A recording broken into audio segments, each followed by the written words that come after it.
Hello friends, welcome back to my channel जिसका नाम है लिटरेचर के master. I am Parul Sharma. तो हम आज की वीडियो में करने वाले हैं शेक्सपियर की एक बहुत ही फेमस ट्रेजेडी हिमलेट के इम्पोर्टेंट कोट्स को जो रिपीटेडली आपके एग्जाम्स में पूछे जाते हैं। तो स्टार्ट करते हैं हम अपनी आज की वीडियो को। ये हमारी क्लास 7th है।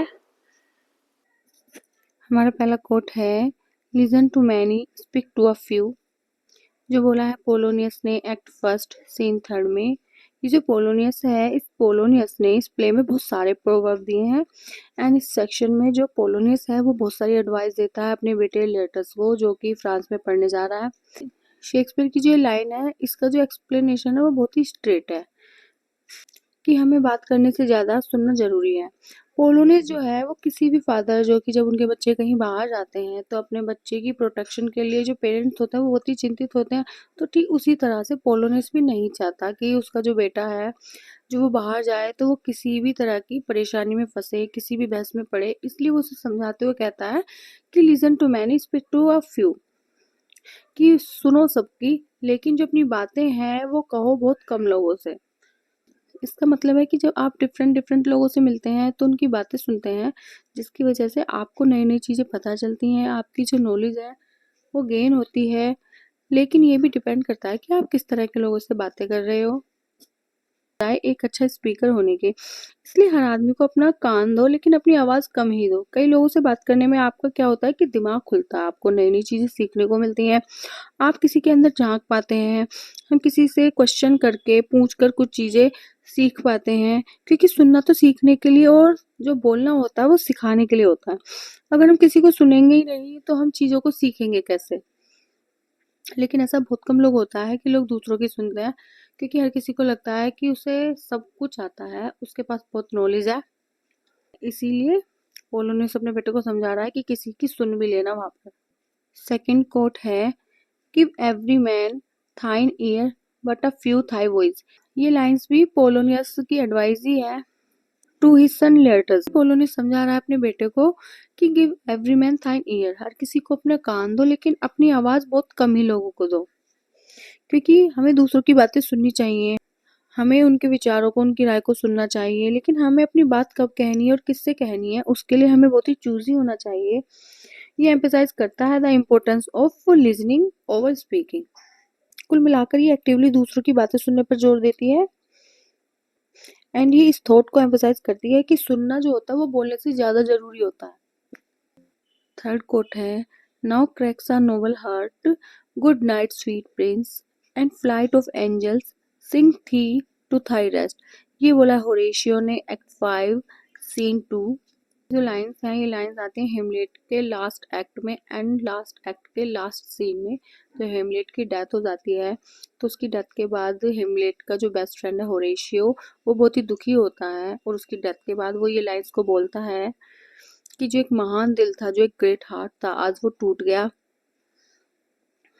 And good night sweet prince, शुभ रात्रि प्रिय राजकुमार। एंड आई होप जो स्वर्गदूत हैं वो आपके रेस्ट के लिए, आपके आराम के लिए, आपके लिए कोई गीत गाए। होरेशियो यहाँ पर हेमलेट को शुभ रात्रि इसलिए कहता है क्योंकि जो डेथ है वो कभी ना खत्म होने वाली नींद है। नेक्स्ट है, O my offence is rank, it smells to heaven. ये बोला है क्लाउडियस ने एक्ट 3 सीन 3 में। ये जो लाइंस हैं ये एक सोलेलिकी है क्लाउडियस की। एंड यहाँ पर जब वो अकेला होता है तो वो अपने क्राइम के लिए गॉड के सामने बैठकर कन्फेस करता है एंड प्रे कर रहा है फॉरगिवनेस के लिए। क्लाउडियस जो है वो अपने इस क्राइम को बहुत ही सीरियस एंड बहुत ही हीनियस कहता है।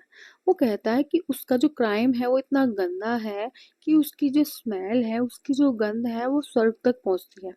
वैसे उसे अपने इस किए का कोई पछतावा नहीं है, वो अपनी लाइफ को एंजॉय कर रहा है। I perchance hereafter shall think meet to put an antique disposition on। ये लाइंस बोली है हिमलेट ने अपने बेस्ट फ्रेंड होरेशियो एंड मार्शलस। तो जब हिमलेट अपने फादर के घोस्ट से मिलता है तो उसे पता चलता है कि उसके फादर की जो डेथ हुई है वो नेचुरल डेथ नहीं है, उनका मर्डर किया है क्लाउडियस ने। तो वो क्लाउडियस से बदला लेने के लिए एक प्लानिंग करता है एंड अपने इस प्लानिंग के बारे में वो हेमलेट एंड होरेशियो को बताता है और उनसे कहता है कि इस चीज को सीक्रेट रखना एंड आने वाले टाइम में मैं पागलों जैसा व्यवहार करूंगा। मैं ये दिखाऊंगा कि जैसे मैंने अपना दिमाग खो दिया है, जैसे मैं पागल हो चुका हूँ। हेमलेट ही पागल होने का दिखावा इसलिए करता है क्योंकि वो कवर अप करना चाहता है अपने रिवेंज को, जिससे किसी को ये पता ना चल सके कि उसकी क्या प्लानिंग चल रही है। एंड क्लाउडियस को भी लगेगा कि ये तो पागल है और उसे अब उससे कोई डर नहीं है।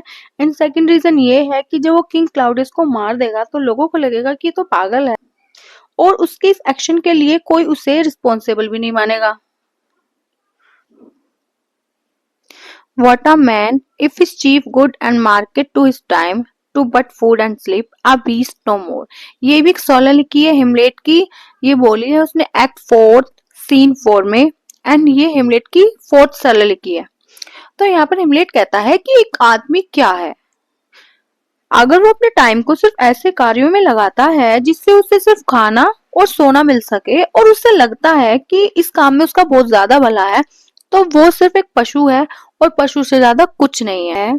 इसे हम मॉडर्न इंग्लिश में ऐसे कह सकते हैं कि हिमलेट कहना चाहता है कि मेरे जीवित रहने का क्या मतलब है कि अगर मैं कोई भी मीनिंगफुल कार्य ना कर सकूं, क्योंकि खाते और सोते तो जानवर भी हैं और अगर हम भी यही काम करेंगे तो हम भी उन्हीं के जैसे हैं।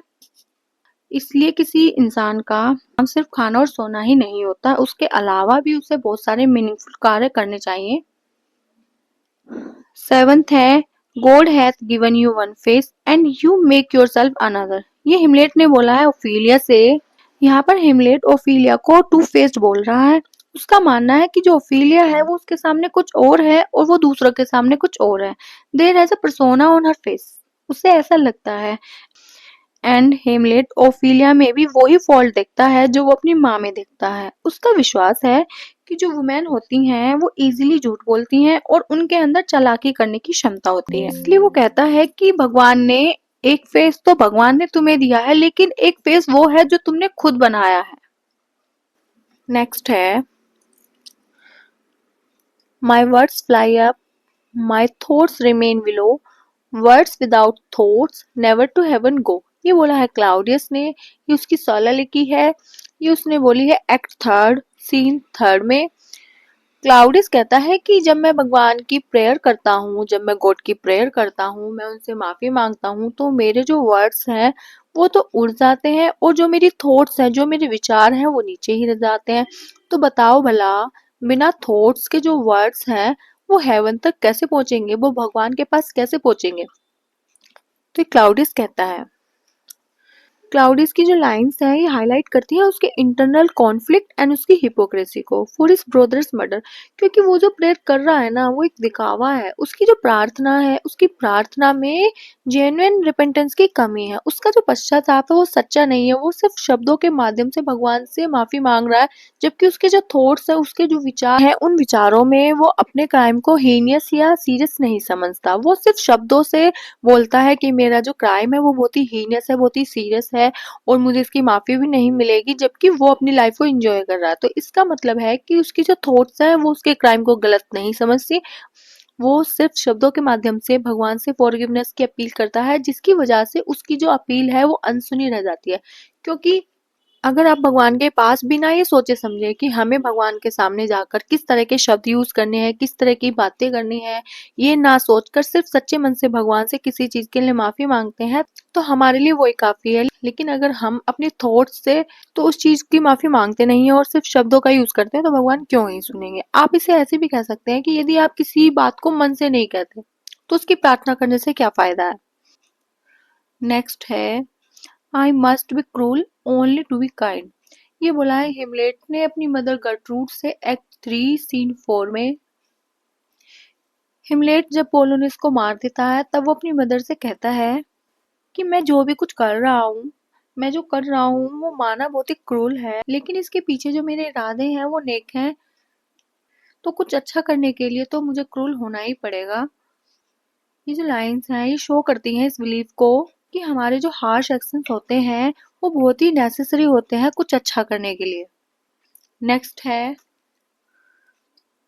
Thus bad begins and worse remain behind। ये बोला है हिमलेट ने एक्ट 3 सीन 4 में। And I must be cruel only to be kind के जस्ट आफ्टर ये लाइन आती है। इसमें हेमलेट क्वीन गर्ट्रूड अपनी माँ से डेनमार्क के बिगड़ते हुए हालातों के बारे में बता रहा है कि जो डेनमार्क की स्थिति है वो कितनी खराब है और आगे आने वाले टाइम में वो और भी खराब होने वाली है। दस बैड बिगिंस से उसका मतलब है कि डेनमार्क की जो सिचुएशन है वो पहले से ही बहुत खराब है। एंड वर्स रिमेन बिहाइंड से पता चलता है कि अभी इससे भी ज्यादा टेरिबल इवेंट्स एंड उसके कॉन्सिक्वेंसेस आने बाकी हैं। इससे भी भयानक घटनाएं और उसके भयानक परिणाम अभी आएंगे। ये फ्रेज हाईलाइट करता है हिमलेट के कंसर्न को about the future of Denmark. अगर हम बात करें बिल्कुल सिंपल वर्ड्स में तो हिमलेट ये कहना चाह रहा है कि डेनमार्क की जो सिचुएशन है वो इतनी खराब हो चुकी है कि अब इसे ठीक किया नहीं जा सकता है और फ्यूचर में इसके जो हालात है वो इससे भी ज्यादा बदतर हो जाएंगे। तो इस फ्रेज में फ्यूचर में होने वाली इवेंट्स और हिमलेट की जो एंजाइटी है ये उसको दिखाता है। नेक्स्ट है something is rotten in the state of Denmark. ये बोला है मार्शलस ने होरेशियो से एक्ट फर्स्ट सीन 4 में। ये लाइन रेफर करती है करप्शन और a situation in which something wrong, जिसका मतलब है कि समथिंग स्ट्रेंज और सस्पिशियस इज गोइंग ऑन। तो ये जो लाइन है मार्शलस ने बोली है। जब हिमलेट के घोस्ट के पीछे जाता है तब मार्शलस होरेशियो से कहता है कि चलो इसका पीछा करते हैं, तो होरेशियो मना कर देता है। तब मार्शलस कहता है कि डेनमार्क राज्य में जरूर कुछ गड़बड़ चल रही है। और जो ये लाइन है ये लाइन उसकी थॉट को बताती है कि जो घोस्ट है वो डेनमार्क के लिए अशुभ शगुन है। वो कहता है कि कुछ तो ऐसा गलत हुआ है जिसकी वजह से ये घोस्ट दिख रहा है, क्योंकि किसी घोस्ट का दिखना आम बात नहीं है। नॉर्मली घोस्ट ऐसे दिखाई नहीं देते। तो वो ये लाइन बोलता है कि जरूर कुछ गड़बड़ है। बेसिकली वो कह रहा है कि डेनमार्क में कुछ गलत हो रहा है, कुछ बुरा हो रहा है। वो सिर्फ उस घोस्ट के बारे में नहीं बोल, बल्कि वो नॉर्वे के साथ डेनमार्क के प्रॉब्लमेटिक रिलेशंस के बारे में भी बात कर रहा है। उसका मानना है कि डेनमार्क में कुछ चीजें ऐसी हो रही हैं जिसके बारे में हमें पता नहीं है, लेकिन उनकी वजह से डेनमार्क के हालात बिगड़ने वाले हैं। नेक्स्ट है that one may smile and be a villain. ये बोला है हिमलेट ने एक्ट फर्स्ट सीन 5 में। ये लाइन हिमलेट ने तब बोली है जब वो अपने फादर के घोस्ट से मिलकर आता है और उससे पता चलता है कि उनकी जो डेथ हुई है वो नेचुरल नहीं है और किंग क्लाउडियस ने उनका मर्डर किया है। तो ये बातें सुनकर वो बहुत ही शॉक्ड हो जाता है और उसके बाद वो ये लाइन बोलता है कि हम किसी पर भी भरोसा नहीं कर सकते। आप किसी के व्यवहार से ये नहीं जान सकते कि वह इंसान कैसा है और उसके मन में क्या चल रहा है। अगर वो आपसे हंसकर बातें कर रहा है तो इसका मतलब ये नहीं है कि वो आपको धोखा नहीं देगा। ये जो कोट है ये इस थॉट को दिखाता है कि कोई भी इंसान, कोई भी व्यक्ति कितना भी अच्छा और फ्रेंडली हो, ये जरूरी नहीं है कि जैसा वो दिख रहा है, जैसी वो बातें कर रहा है, उसके इरादे भी ऐसे ही हों। इंसान की जो बाहरी दिखावट होती है वो धोखा हो सकती है। कोई भी मिलनसार खुशमिजाज इंसान जो होता है वो धोखेबाज हो सकता है। नेक्स्ट कोट है there are more things in heaven and earth Horatio than are dreamed of in our philosophy. Hamlet जब अपने फादर के गोस्ट से मिलकर आता है तो उसके बाद में वो होरेशियो को बताता है, बट होरेशियो को उसकी बातों पर विश्वास नहीं होता है। तब हिमलेट होरेशियो से कहता है कि होरेशियो इस यूनिवर्स में, इस अर्थ पर और हेवन में ऐसी बहुत सी चीजें हैं जो हम अपने सपने में भी नहीं सोच सकते। यहाँ पर हिमलेट का मतलब है कि ऐसी बहुत सारी चीजें हैं जो हमारे लिए अननोन है, अनएक्सप्लेन है। इस दुनिया के बारे में जो हमारी सोच है वो बहुत ही सीमित है। इस यूनिवर्स में बहुत सारी रहस्यमय और अनएक्सप्लेन घटनाएं होती हैं जो हमारी समझ से भी परे हैं, जो हमारी फिलोसफिकल थॉट से भी परे हैं। यहाँ पर फिलोसफी से हिमलेट का मतलब है हमारी नॉलेज। ये जो यूनिवर्स है वो बहुत ही मिस्टीरियस है एंड ये चमत्कारों से भरा हुआ है। नेक्स्ट है brevity is the soul of wit. ये बोला है पोलोनियस ने एक्ट 2 सीन 2 में। ये बहुत ही फेमस प्रोवर्ब है और ये पोलोनियस बोलता है king Claudius and queen Gertrude से। यहाँ पर वो हिमलेट के बारे में बात कर रहे हैं कि हिमलेट पागल है या नहीं। तब वो इस लाइन को बोलता है कि brevity is the soul of wit. ये जो कोट है डिस्क्राइब करता है कि कैसे इंटेलिजेंट पीपल यूज करते हैं only few words to express something. कुछ लोग इतने इंटेलिजेंट होते हैं कि वो अपनी बात को बहुत ही कम शब्दों में समझा देते हैं। इन अदर वर्ड्स शेक्सपियर के इस इडियम का मतलब है कि कैसे कोई इंटेलिजेंट व्यक्ति कम शब्दों का यूज करके बहुत बड़ी बात बोल देता है और कुछ लोगों को अपनी बात कहने के लिए बहुत सारे शब्दों की जरूरत नहीं होती। वो बहुत कम शब्द यूज करते हैं और उनकी जो बातें होती हैं उनका अर्थ बहुत बड़ा होता है।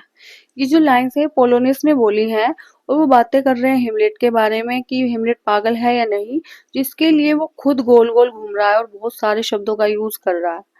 तो यहाँ पर पोलोनियस ने प्रोवर्ब तो दिया है बहुत बड़ा कि जो ब्रेविटी होती है वो सोल ऑफ विट होती है, लेकिन खुद यूज कर रहा है बहुत सारे शब्दों का, इसीलिए उसे एक समझदार मूर्ख बोला जाता है कि वो बातें तो इतनी बड़ी बड़ी करता है, लेकिन क्या वो खुद ऐसा है? नेक्स्ट है though this be madness yet there is method in it. ये बोला है पोलोनियस ने एक्ट 2 सीन 2 में। थूक दिस भी मैडनेस, हालांकि ये पागलपन है, yet there is method in it, लेकिन इस पागलपन के पीछे कोई उद्देश्य या योजना है। पोलोनियस का मानना है कि शायद जो हेमलेट है वो सिर्फ पागल होने का दिखावा कर रहा है, शायद इसके पीछे उसका कोई इंटेलिजेंट प्लान हो सकता है। पोलोनियस को लगता है कि हेमलेट के इस अजीब व्यवहार के पीछे उसका कोई कारण है, उसका कोई उद्देश्य है, और वो किंग क्लाउडियस के अगेंस्ट कोई रणनीति बना रहा है। क्योंकि जो हिमलेट है जब वो बातें करता है तो वो पागलपन में भी उसकी जो बातें होती हैं उनका कोई तर्क होता है, और वो पागल होने के बाद भी वो पागल लगने वाले शब्दों का यूज करके भी पोलोनियस का मजाक उड़ा देता है। तो इसीलिए पोलोनियस को लगता है कि हिमलेट पागल नहीं है और किंग क्लाउडियस को उससे अलर्ट रहना चाहिए। नेक्स्ट है when Soros come they come not single spice but in battalion. ये बोला है किंग क्लाउडियस ने एक्ट 4 सीन 5 में। वो कहता है कि जब दुख आते हैं तो वो अकेले जासूस नहीं बल्कि बटालियनों में आते हैं। उसका मतलब है कि जो ये दुख आते हैं ना वो कभी भी अकेले नहीं आते, वो ग्रुप्स में आते हैं, वो अपने साथ बहुत सारे दुख लेकर आते हैं। ये लाइन क्लाउडियस ने इसलिए बोली है क्योंकि एक तरफ तो पोलोनियस की डेथ हो गई है, दूसरी तरफ उसका जो बेटा है लियर्टस वो भी रिवेंज लेने की मांग कर रहा है, और एक तरफ जो हेमलेट है उसकी हरकतें भी क्लाउडियस को परेशान कर रही हैं। उसके साथ ही नॉर्वे का प्रिंस फोर्टिन ब्रास जो कि अपनी नॉर्वेजियन आर्मी को लेकर आ रहा है और डेनमार्क पर अटैक करना चाहता है। इसी वजह से क्लाउडियस कहता है कि जो दुख होते हैं वो कभी अकेले नहीं आते, वो अपने साथ बहुत सारी चीजें लेकर आते हैं। नेक्स्ट है the cat will mew and the dog will have his day. ये लाइन बोली है हेमलेट ने होरेशियो से एक्ट 5 सीन 1 में। वो कहता है कि एक दिन बिल्ली म्याऊ करेगी और कुत्ते का भी दिन होगा। इस फ्रेज का अर्थ है कि हर किसी का दिन आएगा और हर किसी को बोलने का मौका मिलेगा। हेमलेट का मतलब है कि भले ही आज वो चुप है, चीजों को देख रहा है और कुछ नहीं कर पा रहा है, लेकिन एक दिन उसका भी टाइम होगा, उसे भी मौका मिलेगा और वो भी इन चीजों के अगेंस्ट बोलेगा और इन चीजों के लिए खड़ा होगा। लेकिन जब तक उसे चुप रहना होगा और अपने टाइम का इंतजार करना होगा, उसे बहुत ही पेशेंस रखना होगा। नेक्स्ट है there is divinity that shapes our end Hamlet to Horatio. ये लाइन बोली है हेमलेट ने होरेशियो से एक्ट 5 सीन 2 में। ये लाइन हेमलेट के इस बिलीफ को दिखाती है कि हमारी लाइफ में जो भी कुछ होता है उसका जो डायरेक्शन होता है वो गॉड ही देते हैं। हमारे भाग्य का हमारी लाइफ में बहुत बड़ा रोल होता है। हमारी लाइफ में हमने क्या एक्शंस लिए हैं या फिर हमारी क्या चॉइसेस थी, इन सब के साथ हमारा भाग्य भी और हमारी डेस्टिनी, इन दोनों का भी बहुत इंपॉर्टेंट रोल होता है। अगर बात करें इसके सिंपल मीनिंग की तो इसका मतलब है कि there is a higher power जो हमारे डेस्टिनी हमारे फेट को निर्धारित करती है, और कोई फर्क नहीं पड़ता कि हमने क्या मेहनत की थी, हमने क्या पुरुषार्थ किया था। अगर हमारी लाइफ में वो चीज होनी है तो वो लाइफ में होकर ही रहेगी। इसीलिए हेमलेट कहता है कि कोई सुपर पावर है जो हमें कंट्रोल करती है, हमारे भाग्य को कंट्रोल करती है। हमारी लाइफ में जो आने वाले आउटकम्स होते हैं वो ओनली हमारे एक्शंस और हमारी चॉइसेस पर नहीं होते, बल्कि उनके साथ साथ हमारी डेस्टिनी और हमारा फेट भी रिस्पॉन्सिबल होता है। कभी कभी क्या होता है कि बहुत ही मेहनत करने पर, बहुत ही प्रयास करने पर भी हमें अच्छे परिणाम नहीं मिलते, और कभी कभी हमें बिना कुछ किए ही हमें उसके बहुत अच्छे परिणाम मिलते हैं। नेक्स्ट है doubt through the stars are fire, doubt that the sun don't move, doubt truth to be a liar but never doubt I love. ये लाइंस बोली है पोलोनियस ने एक्ट 2 सीन 2 में। एक्चुअली ये जो लाइंस है ये लिखी हेमलेट ने है और बोली पोलोनियस ने है। हेमलेट जो है वो ओफिलिया को एक लेटर लिखता है और उस लेटर में ये वर्ड्स लिखता है ताकि उसे ये भरोसा दिलाया जा सके कि जो हेमलेट है वो अभी भी ओफिलिया को प्यार करता है। बाद में उस लेटर को Polonius queen Gertrude and king Claudius के सामने बोलता है। तो इन लाइंस में हिमलेट कहता है कि इस बात पर शक किया जा सकता है कि जो स्टार्स हैं वो आग है, या फिर इस बात पर भी शक कर सकते हो कि जो सन है वो आकाश में घूमता है। यहाँ तक कि तुम जो सच होता है उस पर भी शक कर सकते हो, जो सच है वो भी झूठा हो सकता है। मतलब कभी कभी जो सच होता है वो भी डिसेप्टिव या फिर मिसलीडिंग हो सकता है, गुमराह करने वाला हो सकता है, लेकिन उसका जो ओफिलिया के लिए प्यार है वो बिल्कुल सच्चा है, उस पर कोई भी शक नहीं कर सकता। हिमलेट का मतलब है कि ओफिलिया हर चीज पर डाउट करे, लेकिन उसका जो ओफिलिया के लिए प्यार है उस पर शक ना करे। नेक्स्ट है, O what a rough and peasant slave am I. ये बोला है हिमलेट ने एक्ट 2 सीन 2 में। ये जो कोट है, ये कोट है सोलोलिकी हिमलेट की, और ये हिमलेट की सबसे ज्यादा डिस्पेयरिंग सोलोलिकी है, क्योंकि यहाँ पर जो हिमलेट है वो बहुत ही फ्रस्ट्रेट हो चुका है अपने इनएक्शन और अपनी मॉरल एम्बिग्यूटी से। हिमलेट क्या है? हिमलेट कोई भी एक्शन करने की बजाय प्रोकास्टिनेशन में लगा रहता है, हर चीज को पीछे के लिए टाल देता है, जिसकी वजह से वो बहुत ही दुखी है, और वो बहुत दुखी है अपने इनएक्शन एंड इनडिसीजन पर। वो अपने फादर के मर्डर का बदला भी नहीं ले पा रहा है, इसलिए कुछ न करने के लिए वो खुद को दोषी मानता है, और इसलिए खुद को बोलता है कि मैं कैसा गुलाम हूँ।